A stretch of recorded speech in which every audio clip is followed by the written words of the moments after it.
반갑습니다. 사랑합니다. 2024년 갑진년이라고 부르고요. 12간지로 따졌을 때 용해라고 합니다.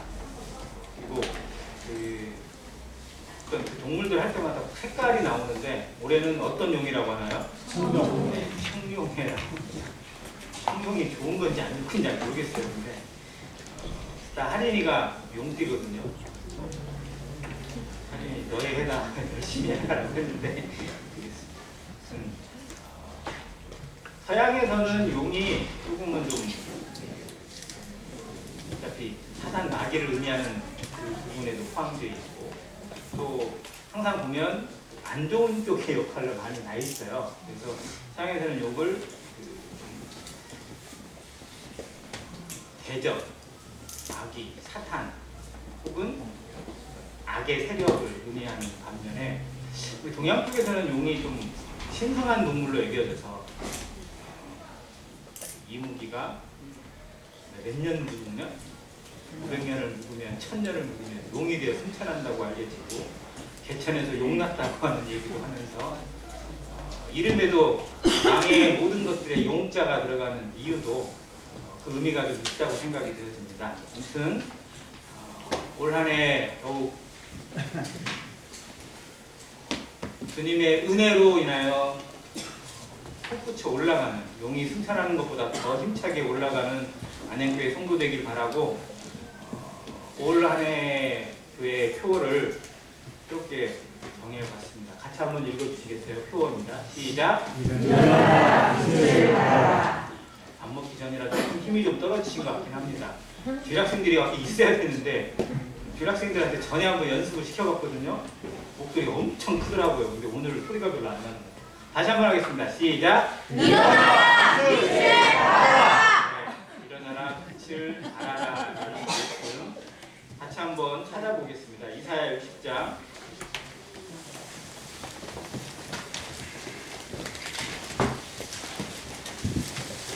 1절로 3절까지입니다. 같이 한번 읽겠습니다.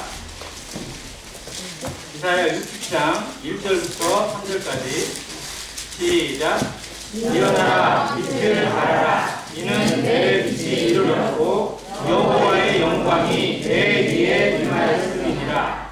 보라 어둠이 땅을 덮을 것이며 캄캄함이 만민을 가리려니와 오직 여호와께서 내 위에 임하실 것이며 그의 영광이 내 위에 나타나리니 나라들은 내 빛으로 왕들은 비치는 내 광명으로 다 보리라. 아멘. 감사합니다. 이 표어는 처음 한 게 아니고요. 4년 전에 2020년에도 교회 표어로 정했었습니다. 근데 2020년에 뭔 일이 있었죠? 그게 코로나의 시작이었습니다. 2020년 그러니까 중국에서는 2019년 말부터 시작이 돼서 코비드19라고 부른 거예요. 그런데 우리나라는 2020년 1월 말에 첫 환자가 발생됐고 2월부터 우리나라 모든 국민들을 공포의 도큰이로 몰아넣고 어느 순간부터 갑자기 모이는 것 금지가 되고 교회도 그렇게 해서 잠시 동안 비대면으로 모이는 일들이 일어나기도 했던 해입니다. 잊고 싶어도 잊을 수가 없는 해이고요. 아마 하나님께서도 참 잊기 힘드신 해가 그 해가 아닐까. 근데 잠깐 끝날 줄 알았더니 그게 그 다음에 되니까 더 기승을 부리고 그 다음에 되니까 끝날 줄 알았더니 여전히 기승을 부리고 그렇게 3년 동안 교회와 성도들의 발목을 잡고 또 어떻게 보면 하나의 큰 전환점을 만들었어요. 우리나라 시대뿐만 아니라 기독교의 역사에서도 아마 이 코로나가 주는 전환점은 상당할 거라고 생각이 들어요. 코로나로 인해서 믿음이 성장한 성도, 성장한 교회 있을까요? 없을까요? 있을 겁니다. 그런데 코로나로 인해서 믿음이 잃어버리거나 실족되거나 여전히 쓰러져 버린 교회나 성도들 있을까요? 없을까요? 훨씬 많아졌습니다. 한국 기독교에 정말 그 약점이 그대로 드러나게 된 게 코로나입니다. 반면에 우리 모임 같은 경우는 큰 상처는 남기지 않고 오히려 더 끈끈한 어떤 그런 믿음을 회복하는 계기로 주신 것이 또 감사가 되긴 하는데, 그럼에도 불구하고 뭔가 좀 활동이 제한되어지고 약함을 이겨내지 못하는 그런 모습들을 우리가 갖고 있습니다. 그래서 이 24년에는 이 표를 다시 한번 떠올리면서 정말 코로나로 인해서 묵혀있던 것들, 코로나로 인해서 핑계됐던 것들, 그리고 우리 삶의 핑계거리로 삼았던 모든 것들을 떨치고 정말 주의 나라와 주의 백성답게 일어나고 또 그 빛을 바라는 교회와 성도 되기를 원하는 마음에서 이 말씀을 잡아보았습니다. 정말 이 말씀이 우리 가운데 깊이 새겨지고 어떠한 일 가운데 있든지 어떠한 상황 가운데 머물든지 정말 이 말씀을 잊지 않고 살아가게 되는 모든 성도 되시길 간절히 바랍니다. 아멘. 네. 자, 마지막 시대라고 불리우는 이 시대에 왜 이 말씀을 주셨을까? 자, 그리고 이사야 선지자를 통해서 이 말씀을 주신 이사야 60장의 시대를 잠깐 살펴보겠습니다. 이사야 선지자는 구약에 있는 예언의 말씀 중에 제일 길어요. 66장까지 있습니다. 또 그가 살던 시대가 정말 파란만장한 시대를 살았어요. 이사야가 처음으로 하나님 앞에 선지자로 부름받던 때가 언제냐면 이사야 6장에 나오는데 우시야 왕이 죽던 해예요. 자, 우시야 왕이 죽고 그 다음 새로운 왕이 등장했는데 그게 아모스 왕. 그리고 아모스가 죽고 히스기야가 죽고 히스기야의 다음에 혹시 왕 아세요? 네? 네, 미나스야. 정말로 히스기야는 가장 악하다고 할 수 있는 두 왕, 아모스와 미나스 사이에 있는 왕이었어요. 아버지도 문제고 아들도 문제.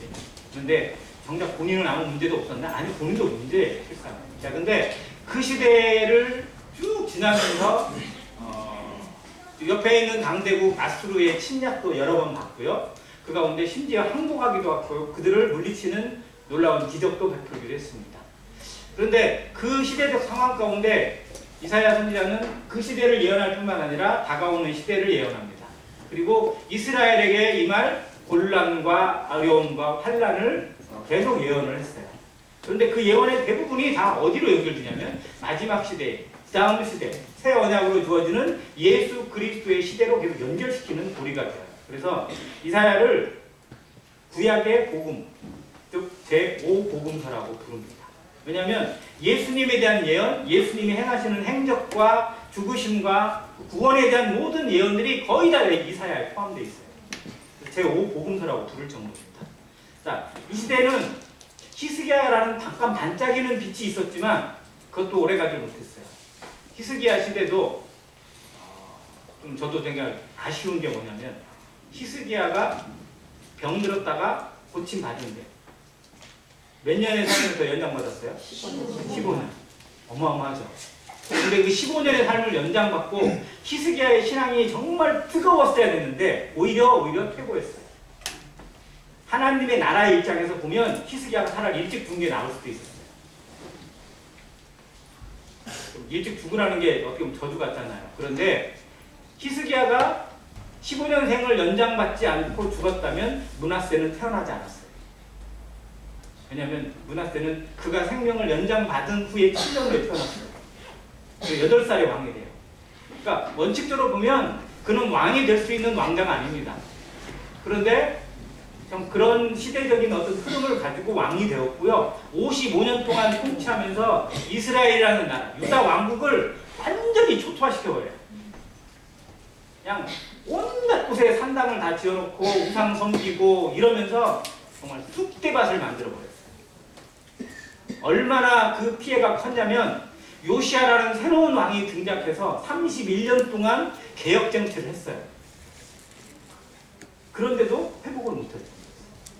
요시야의 31년으로도 회복되지 못할 만큼 정말 쑥대밭을 만들어 놓은 왕이 므낫세. 결국 그래서 그 므낫세의 그 폐해로 말미암아 결국 바벨론에서 최종 멸망을 하게 되는 운명을 벗어나지 못합니다.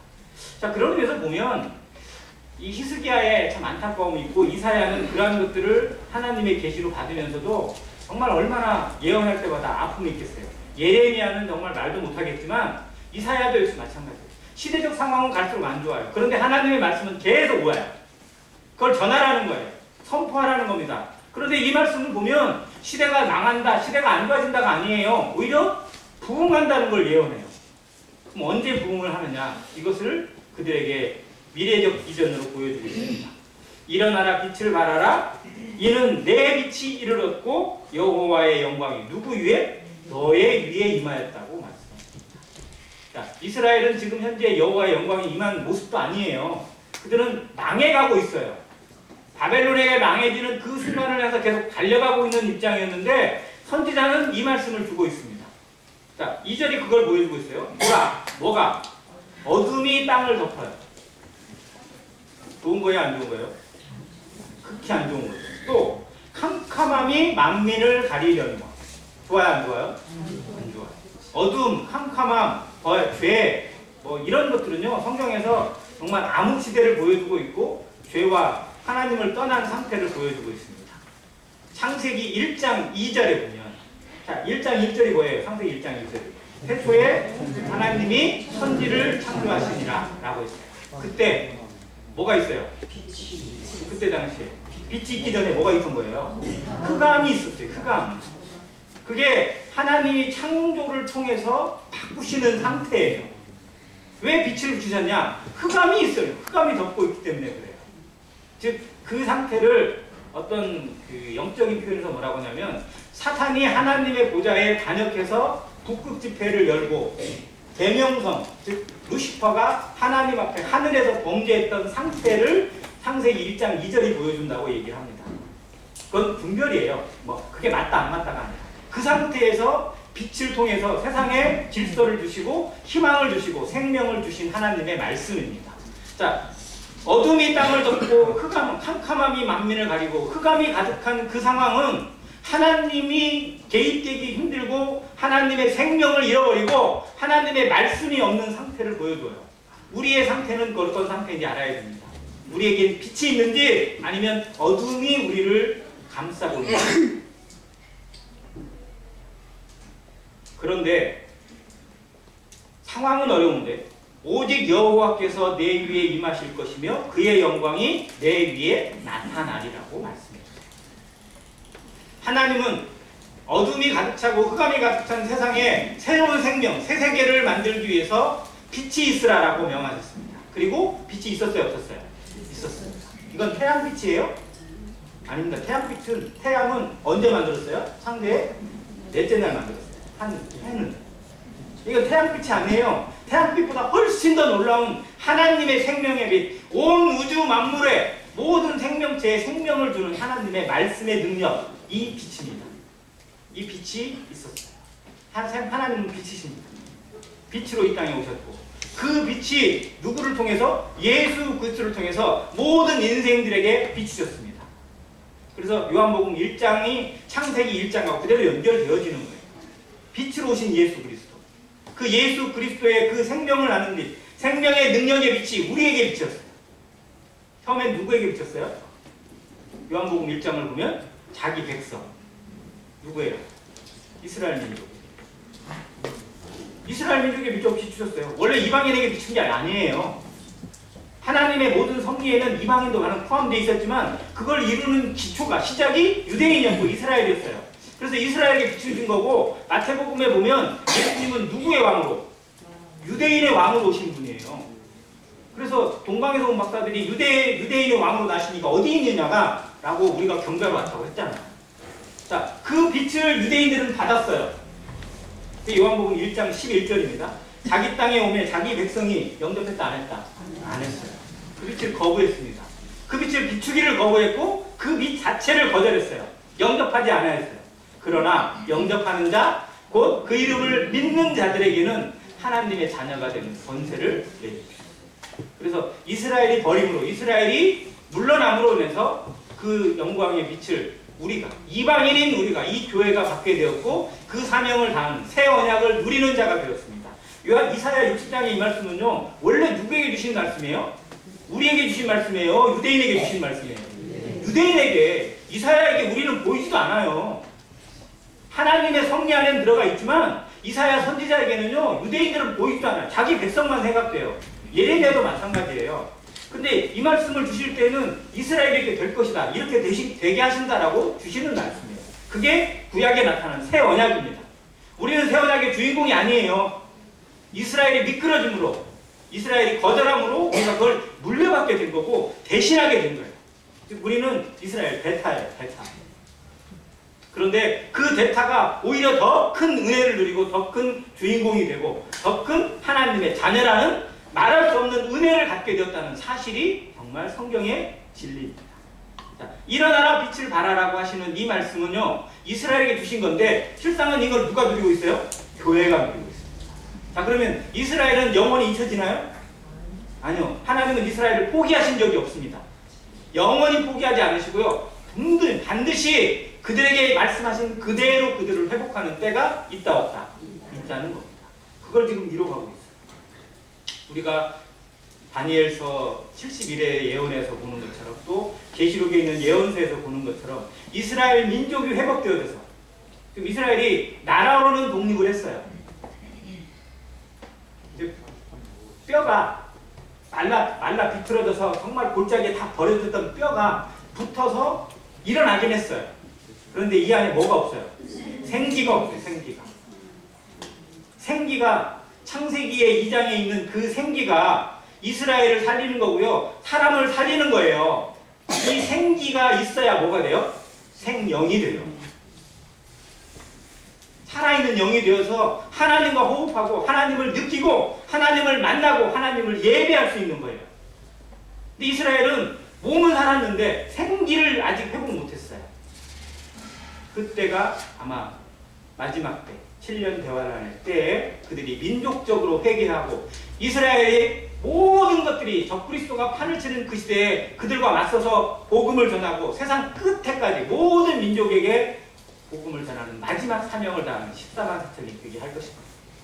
그때 어떻게 보면 합당한 예언인데 우리는 오히려 덤으로 하나님께서 그들이 미루는 것으로 말미암아 우리가 그 은혜를, 그 사명을, 그 영광을 누리는 자가 되었다는. 그래서 이 말씀이 이제 우리의 말씀이 된 거예요. 성경이 우리하고는 원래 관계가 없었어요. 이방인들은 성경하고 관계가 없고요, 성경으로 부르지도 않았어요. 그런데 그 섭리를 깨닫고 사도들이 이방인들에게 복음을 전하기 시작했던 것, 이것이 얼마나 놀라운 은혜인지 몰라요. 그래서 처음엔 진통이 많았잖아요.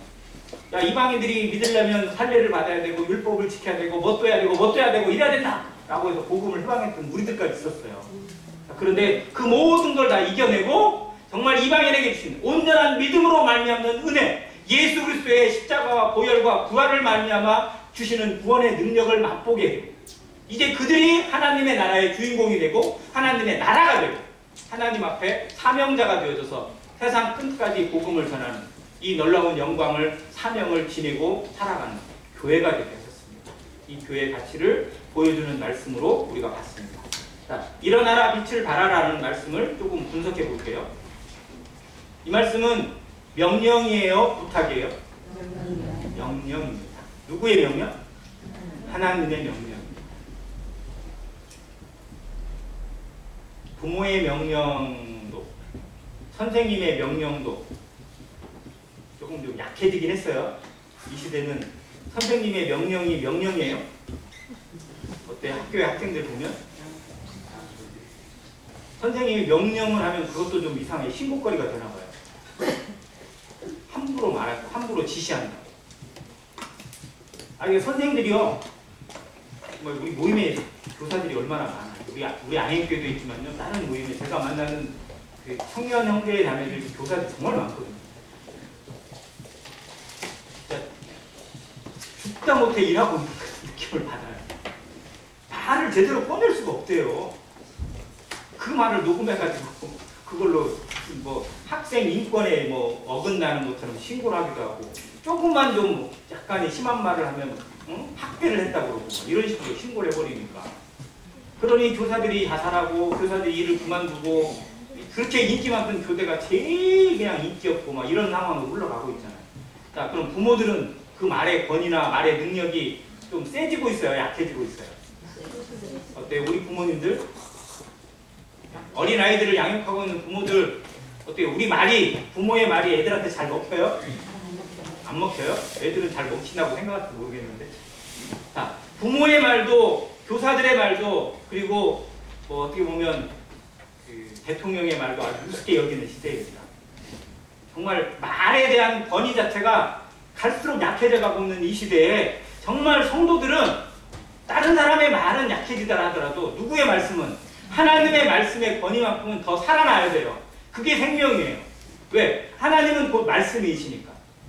말씀이 하나님이신 줄 알면서도 말씀을 들을 때의 자세, 말씀을 받을 때의 자세가 그냥 내 마음에 들면 받고 아니면 버리고, 좋으면 삼키고 쓰면 뱉는 이런 세상의 모습이면 이건 선악을 알게 하는 열매를 따먹고 있는 죄의 모습하고 똑같아요. 죄가 근본이 그거예요. 기준이 누구에게 가 있는 거예요? 나에게 없는 거예요. 누구에게 있어야 되는데? 하나님에게 있어야 되잖아요. 선악의 판단의 기준은 오직 하나님이세요. 하나님만이 선과 악을, 절대 선과 절대 악을 판단하시고 심판하실 수 있는 분이에요. 선악을 구분한다는 건 심판한다는 거거든요. 근데 그걸 먹고 인간들이 자기에게로 가져와 버렸어요. 그래서 자기가 심판자가 돼요. 좋은 거 나쁜 것이 기준이 누구야? 나예요.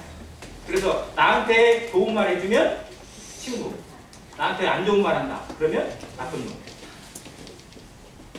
우리랑 친하다 그러면 우리 편.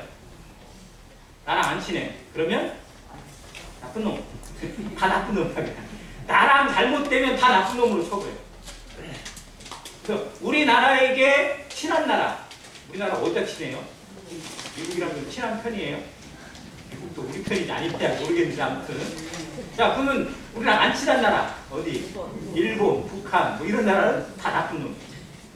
일본 나쁜 놈 맞아요? 나쁜 놈 맞아요? 저 지진 나고 저렇게 망하고 막 무너져가고 이러면 당연한 거예요? 쌤통. 쌤통이에요. 자, 이것도 역시 기준이 우리에게 있는 거예요. 하나님은 어떻게 보실 것인지 우리가 모르잖아요. 자, 이게 죄의 근본이고요. 성도들은 구원받았다는 것은, 죄로부터 구원받았다는 건요, 이 기준이 조금씩 하나님께 옮겨져 가야 돼요. 이 기준을 옮기지 못한다면 우리는 하나님과 호흡하고 하나님과 관계하는 삶이 아니에요. 여전히 내 것으로 살아가는 삶이에요. 그래서 진정한 성화는 기준이 하나님께 가 있는 거예요. 자, 그런 의미에서 하나님의 말씀을 받을 때 우리의 자세에 대해서 이런 빙계 저런 변명이 아니라 정말 그 말씀을 그대로 받는 자세가 기본이라는 겁니다. 일어나라. 일어나라는 누구에게서 어떤 상태에 있을 때 써요? 누워있거나 자고 있거나 혹은 앉아있는 사람은 앉아있는 사람도 쓰잖아요. 자, 우리 운동할 때 막 그 운동 앞에 나오는 일어나라고, 야, 일어나다 하겠습니다 라고 일어나게 하잖아요. 자, 일어나라는 이 명령은 그가 어떤 상태에 있는지를 보여줍니다. 누워있거나 앉아있거나, 그보다 더 심한 건 뭐예요? 잠자거나 병들어 있거나 이런 상태를 의미해요. 즉, 이 말씀을 받고 있는 이스라엘의 상태, 그리고 이 말씀을 받고 있는 우리 안행교회의 상태가 어떤지를 먼저 보라는 거예요. 우리가 어떤 상태에 있는지, 내가 지금 하나님 앞에 어떤 자세로 있는지를 들여다보라는 명령입니다. 그래서 일어나라고 하시는 거예요. 왜? 우리는 해야 될 일이 있다 없다? 있다. 앉아있거나 누워있거나 앉아있거나 누워있거나 잠자고 있거나 병들어 있어야 되는 상태에서는 안 된다는 겁니다. 그 상태에서 극복해서 일어나라는 거예요. 그러면 일어날 수 있는 힘의 근본과 그 능력을 우리에게 주신 거예요? 안 주신 거예요? 주신 거예요. 아무것도 없이 그냥 일어나라가 아니라 힘을 다 주신 거예요. 빛을 보여주셨고, 빛을 내어주셨고, 생명을 주셨고, 은혜를 주셨기 때문에 일어나라고 말씀하실 수 있는 거예요. 우리에게 명령하실 수 있는 근거가 하나님에게, 예수 그리스도에게 분명히 있다는 것을 우리는 너무 잘 압니다. 그래서 그분이 내게 명령하시면 내가 거절할 권한이 있다 없다? 없다는 거예요. 왜? 내 생명이 누구의 것입니까? 예수 그리스도의 것이고 하나님의 것임을 아니까. 그 말씀을, 우리의 기본 자체가 그 앞에 서 있을 때 이 말씀이 힘이 있어요. 이 말씀에 작용이 되어지고 내 마음을 움직이는 하나님의 능력이 되어지고 성령의 역사가 나타나게 됩니다. 내가 어떤 자인지 나를 인정하고 나를 굴복하고 하나님의 말씀 앞에 아멘, 네, 일어나겠습니다. 깨우면 깨운 대로 일어나는 거예요. 왜? 모든 만물이 다 하나님의 말씀에 굴복해야 안 해요? 굴복해요. 자, 지금은 굴복 안 하는 것 같죠? 빌립보서 2장 우리가 5절부터 12절까지 말씀을 가끔씩 예배 시간에 구성하는데 그 뒤에 있는 말씀 잠깐 볼게요. 빌립보서 2장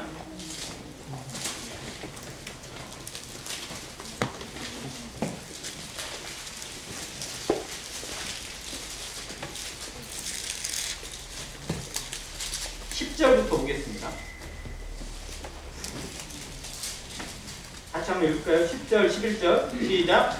하늘에 있는 자들과 땅에 있는 자들과 땅 아래에 있는 자들로 모든 무릎을 예수의 이름에 꿇게 하시고 모든 입으로 예수 그리스도를 주라 시인하여 하나님 아버지께 영광을 돌리게 하셨느니라. 자, 여긴 성도들만 무릎 꿇고 성도들만 주라 시인해요? 아니에요. 모든 입이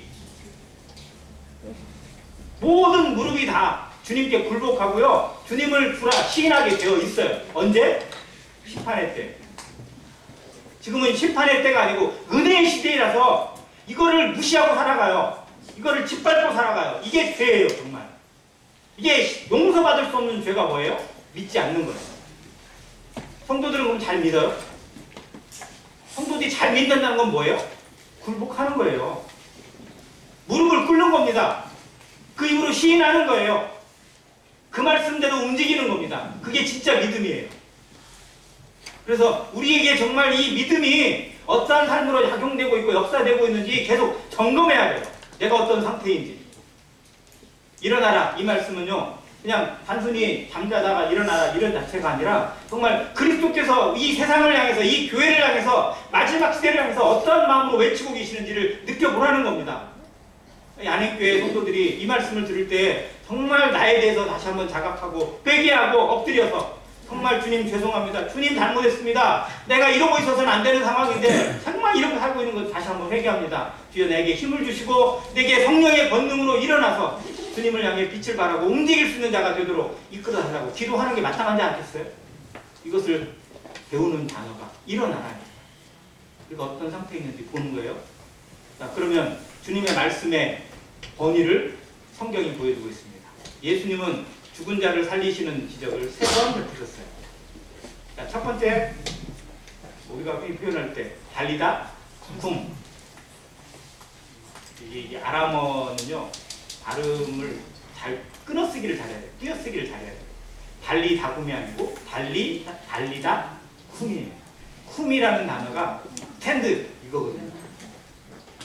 달리다는 이제 소녀야라는 의미가 되고 쿰 일어나라 이거예요.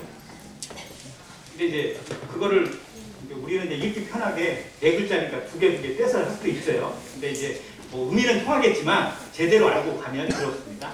자, 소녀야 일어나라 라고 했어요. 이 소녀는 자고 있어요? 어떤 상태예요? 죽었잖아요. 죽었다고 다 포기했어요. 근데 예수님은 뭐라고 하세요?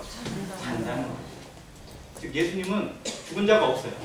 왜? 살리실 수 있는 주님이시죠. 생명의 주 되시는 예수님 앞에는요 죽은 자가 따로 없어요. 그냥 자고 있는 분이에요. 저가 자고 있다 라고 했더니 막 비웃고 조롱하고 이런 돌팔이가 다 있어. 그러면서 아마 그냥 별 얘기를 다 했을 거예요.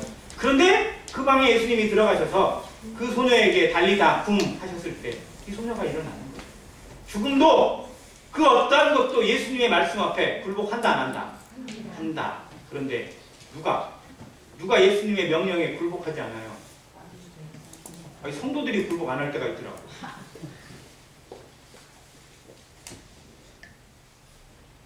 자, 파도에게 잔잔하라 명하셨어요. 잔잔해줘야 해요. 나무를 향해서 저주했더니 나무가 바로 말라버렸어요. 돌들을 일어나라 하면 돌들이 일어나겠어요? 안 일어나겠어요? 일어납니다. 돌들이 일어나서 외칠 거예요. 그런데 살아있다고 하는 하나님의 자녀들이 구원받았다고 하는 성도들이 예수님의 말씀에 하나님의 말씀에 토달고 변명거리 하면서 핑계대고 있고 느긋느긋하게 살아가고 머뭇머뭇거리고 있다면 이건 뭔가 잘못된 거죠. 우리의 태도가 바뀌어야 돼요. 일어나라. 아멘. 나 일어나겠습니다. 라고 해야 돼요. 핑계대지 않는 신앙이 진짜 하나님 앞에 순수한 겁니다. 자, 일어나라고 하셨어요. 자, 청년아 내가 내게 말하는 일어나라고 하셨어요. 이 청년은요 이미 죽어서 관에 메고 사람들이 저 무덤에 장사하러 가고 있는 길이었어요. 죽은 지 하루나 이틀은 거의 됐죠. 그 소녀보다 더 오래 됐어요. 그런데 그 관에다 손을 대고 일어나라 했더니 어떻게 됐어요? 그치 일어났어요. 죽은 지 하루가 이틀이 되고 중요한 게 아니에요. 얼마가 되고 중요한 게 아니라 예수님 말씀이 들어가면, 하나님 말씀이 들어가면 즉시 반응해서 일어나요. 이게 생명이에요. 자, 심지어 나사로는 어때요? 죽은 지 며칠? 4일이 지났어요. 4일. 3일 아니에요. 사흘. 나흘이 지났다고 돼 있어요. 자, 그러면 이건 이미 장사 끝나고 상태가 어떤 상태? 썩어 가고 있어요. 그래서 그 동생도 주여 죽은 지 나이가 지났으면 벌써 뭔다고? 냄새가 난다는 거예요. 돌문 열기가 겁나요. 그 문 열었다가 냄새 팍 풍길까 봐서. 그런데 주님은 내 말이 내가 믿으면 하나님의 영광을 보리라 하지 않았느냐? 열나는 거예요. 그 무엇도 주님의 말씀을 거스릴 수 없고 막을 수 없어요. 이게 일어나랍니다. 나사로야 나오너라! 라고 하셨을 때 어떻게 됐어요? 이게 몸이 칭칭 감겨있는데 지가 꼴떡 일어나서 나오는 거예요, 그냥. 자, 이 시대에 2024년 새해를 맞아서 주님이 안행교회 성도들에게, 안행교회에게 말씀하십니다. 안행교회야 일어나라! 안행교회야 나오너라! 라고 말씀하세요. 우리가 거기에 어떻게 반응할 것인지, 내 삶에서 어떻게 반응해야 되는 것인지 우리가 찾아야 되는 게 그게 말씀 아니에요? 그게 하나님 앞에 서 있는 우리의 자세 아닐까요? 이거를 기억하는 성도 되시기를 간절히 바랍니다. 자, 두 번째 명령은 뭐예요? 일어나면 끝이에요? 자, 일어난 이유가 뭔지 알아야 잖아요. 일어나는 이유, 빛을 발하는 거예요. 자, 아침에 일어나는 학생들 왜 일어나요? 학교 가기 위해. 일어나고 가만히 있어. 그러면 이건 그냥 차라리 눕는 게 나아. 일어나서 아무것도 안 하고 있을 거면 차라리 쉬는 게 낫지. 일어난 이유가 있어야 돼요. 우리가 부름받은 이유가 있어야 됩니다. 우리를 택하신 이유가 우리에게서 역사되어지고 증명되어질 때 그게 가치예요. 그게 진짜 예외예요. 그게 하나님께 드리는 거 아니에요? 여기 앉아있기 때문에 우리가 하나님께 드리는 게 아니라 물론 여기에 나오기 위해서 우리가 준비한 것도 하나님이 기뻐 받으실 겁니다. 그런데 우리의 삶이 드려지고 영적 예배가 드려지기 위해서 우리가 일어나고 그 빛이 어떻게 나를 통해 승화되고 있는지, 말씀이 나를 통해 어떻게 증명되어지고 있는지, 기도가 우리 삶에 어떻게 역사를 발하고 있는지 이걸 확인하는 작업입니다. 빛을 발하라. 태양의 빛이 하루에 한 12시간만 비친다고 한번 가정해 볼게요. 태양빛이 지구에 12시간을 쉬어야 되니까 12시간 쉬고 12시간만 비쳐요. 그럼 어떻게 될까요? 어떻게 돼요? 얼어 죽어요? 얼어 죽는 걸로 끝날까요? 네. 한번 생각해보세요. 지금 얼마나 버티실 것 같으세요, 여러분? 자, 12시간만 비쳐. 그러면 한 3일은 버티실 수 있겠어요?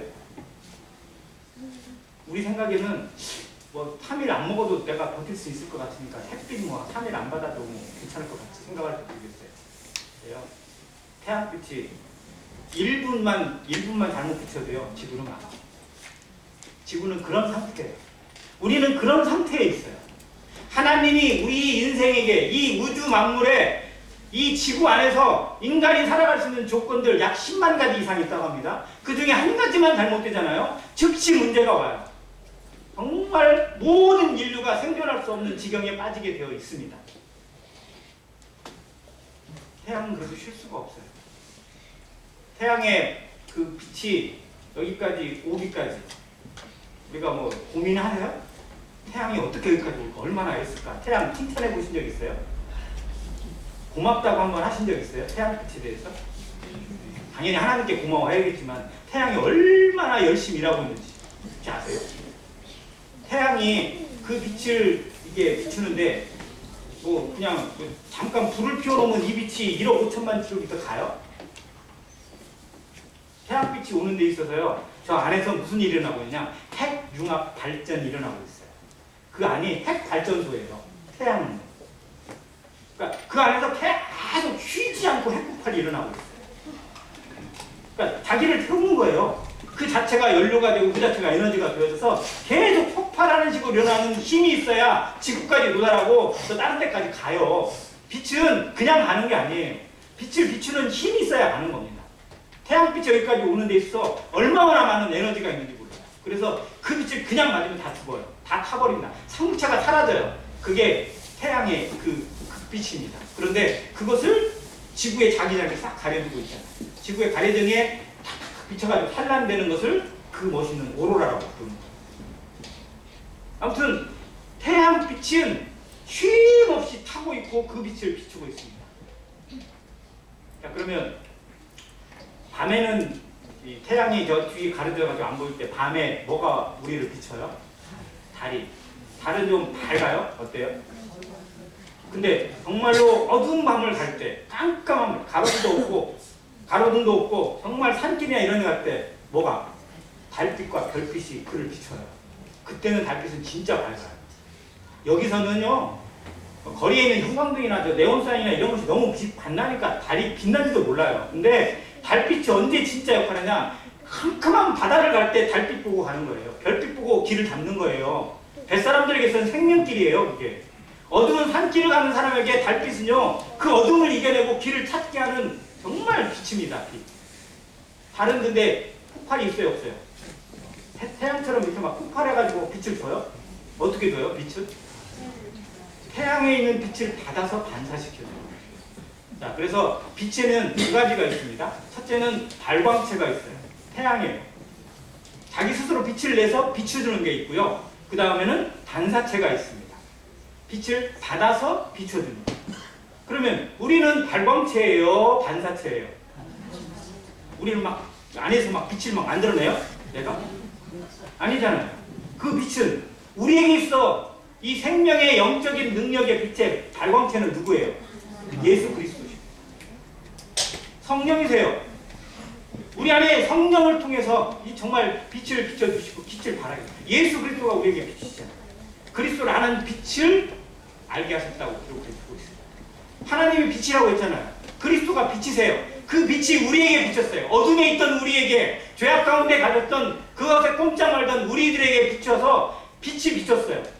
그래서 우리에게 죄를 이기고 하나님의 앞에 나아갈 수 있는 길을 열어주셨어요. 그런데 이게 말씀에서는 빛을 뭐하라고? 발하라는 거예요. 자, 빛을 받으면 이 안에 빛으로 찹니다. 차면 여기서 그냥 없어져요? 아니, 이게 어떻게 돼야 돼요? 자, 빛이 많이 반사되려면 어떻게 해야 될까요? 많이 반사돼야 돼요. 그럼 어떻게 해야 돼요? 많이 오랫동안 받아야 돼요. 그러면 많이 나가요.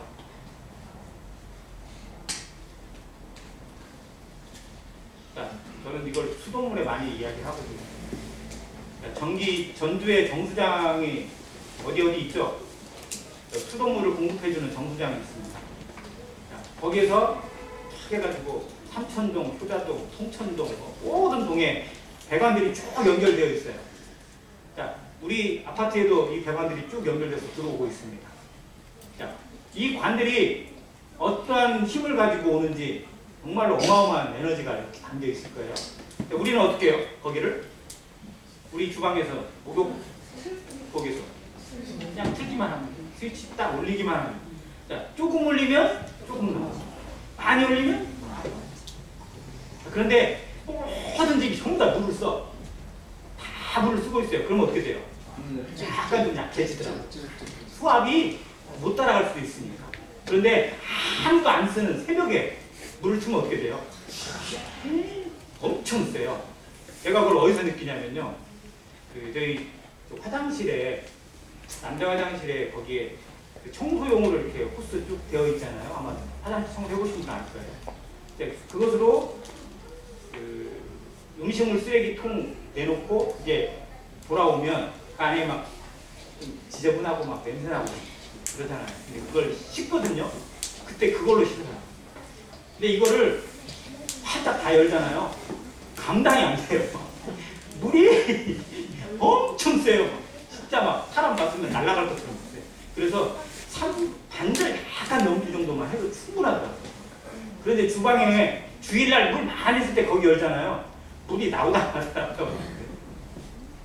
우리에게 있는 이 빛이 우리 안에 채워지고 우리에게 주신 그리스도의 이 생명의 능력이 나를 통해 나타나게 하는 그 삶을 우리가 경험하게 되는 게 즐거움이에요. 이게 은사거든요. 왜? 성령을 통해서 내게 직분을 주시고 은사를 주시고 또 사명을 주셨잖아요. 그게 이루어지는 거. 그게 내 인생의 최고의 즐거움이어야 돼요.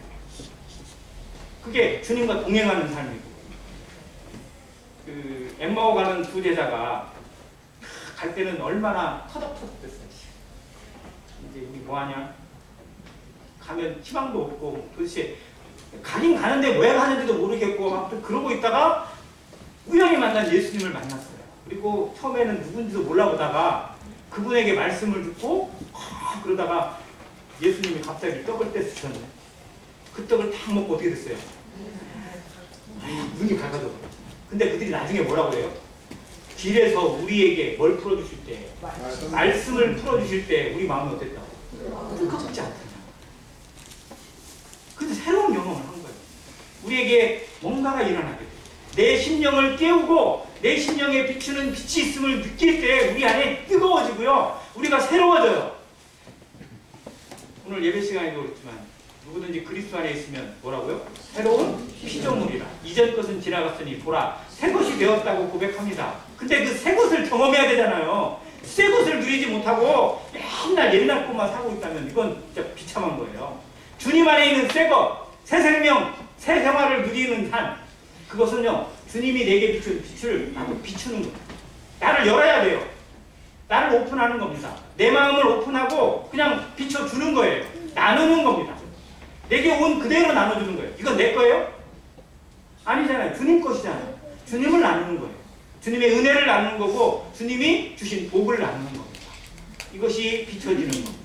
이게 어둠을 밝히는 능력이 되고요. 세상의 죄를 이기는 복음이 되어지고 그리고 가난한 자, 빈궁한 자, 슬픔 많고 애처로운 자들에게 하나님의 위로의 빛이 되어집니다.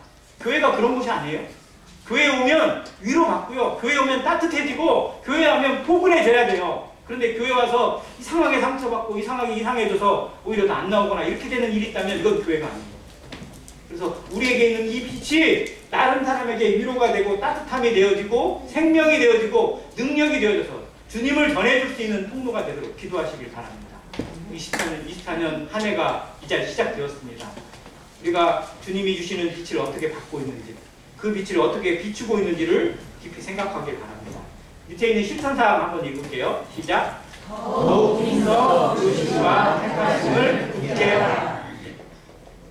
부르심과 택하심이라는 단어는 어떻게 보면 비슷한 말이고 같은 말일 수도 있어요. 그런데 조금 더 느껴보면 부르심은 모든 사람을 향한 그리스도의 부르심입니다. 택하심은 그 중에 정말 택함 받은 자들이 있어요. 나 택함 받았어요? 아멘. 아멘? 아멘. 정말 주님이 나를 무엇으로 택하시고 무엇으로 세우셨는지 내게 주신 은사와 직분과 역할을 찾는 겁니다. 우리가 이 안에 부르심 받았어요. 아직 우리의 때가 마감치 않았습니다. 이 안에서 할 일이 있다는 거예요. 이 교회를 통해서 주님이 받고 싶은 예배가 있고 받으실 열매가 있고 받으실 향기가 있다는 겁니다. 그것을 우리 모든 성도들이 기억해야 돼요. 그리고 내게 주신 성령의 음성을 따라서 나의 택하심은 무엇인지 내게 주신 사명은 무엇인지 내게 주신 은사와 직분은 무엇인지 나는 이 교회에서 어떠한 일을 감당하고 어떠한 일에 충성되게 헌신할 것인지 나의 인생을 하나님 앞에 어떻게 드리는 것이 합당한 것인지 고민하는 그래서 그것을 기도하고 그것으로 성령과 동행하는 아름다운 안행교회 되기를 간절히 바랍니다. 자, 이것이 하나님의 기쁨입니다. 주님이 우리를 부르신 기쁨. 이사야 53장을 대하다 보면 딱 눈에 띄는 부분이 하나 있는데요. 대부분이 4절부터 6절까지 말씀을 많이 보잖아요. 그의 찔림은 우리의 허물 때문에 다 이거 하잖아요. 근데 저는 그 뒤에 한 구절이 참 눈에 들어와요. 볼게요. 53장입니다.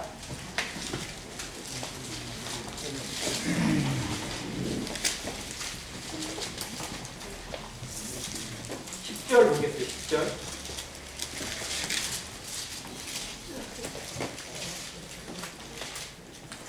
여호와께서 그에게 상함을 받게 하시기를 원하사 질고를 당하게 하셨은즉 같이 읽을게요. 시작. 그의 영혼을 속건제물로 드리기에 이르면 그가 씨를 보게 되며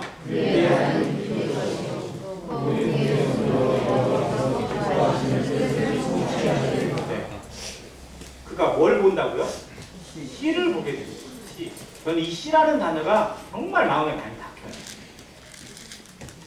자, 우리는 그리스도에 의해서 이 세상 가운데 뿌려진 하나의 씨앗들입니다. 자, 씨는 바로 열매를 맺어요? 아니에요. 씨가 열매를 맺으려면요, 거쳐야 되는 게 있어요. 우리는 지금 씨앗으로 땅에 뿌려져서 세상에 뿌려지고 어딘가에 뿌려져서 열매를 맺기 위해서 싹을 틔우고 있고 자라나는 줄기를 맺고 뭔가에 자라나는 과정 속에 있어요. 그런데 그 자체가 주님 앞에 기쁨이에요. 우리는 인간은요, 그 안에서 씨를 뿌려서 뭔가 얻어야 기뻐요. 뭔가 나와야 기뻐요. 내 손에 쥐어져야 기뻐해요. 그런데 주님은 씨가 뿌려지는 것 자체로 기뻐하시고요. 씨가 썩는 것으로 기뻐하시고 씨가 줄기를 내고 자라는 것 자체에 기뻐하세요. 우리가 어떠한 모습 가운데 있는지 주님 앞에 순종되어지는 그 자체가 예배고 그 자체로 기뻐하시는 거예요. 이게 주님의 기쁨입니다. 우리가 주님의 기뻐하시는 주님의 기쁨의 제사가 되어지고 기쁨의 예배가 되어지고 그것이 뭐냐? 내가 씨앗이라는 거예요. 주님에 의해서 뿌려진 씨앗. 그 씨가 어떻게 자라가고 있는지, 어떠한 열매로 변화되어 가고, 어떠한 것을 맺기 위해서 자라고 있는지, 어떠한 양분을 공급받고 있는지, 그 양분을 공급받으면서 줄기가 나오고, 뭔가 가지가 더 자라고, 열매가 점점 튼실하게 맺어지는 과정을 보는 것. 이게 주님의 기쁨이에요. 이 기쁨을 주님과 함께 공유되어지고, 주님과 함께 나누는 안행교회 성도 되기를 간절히 바랍니다.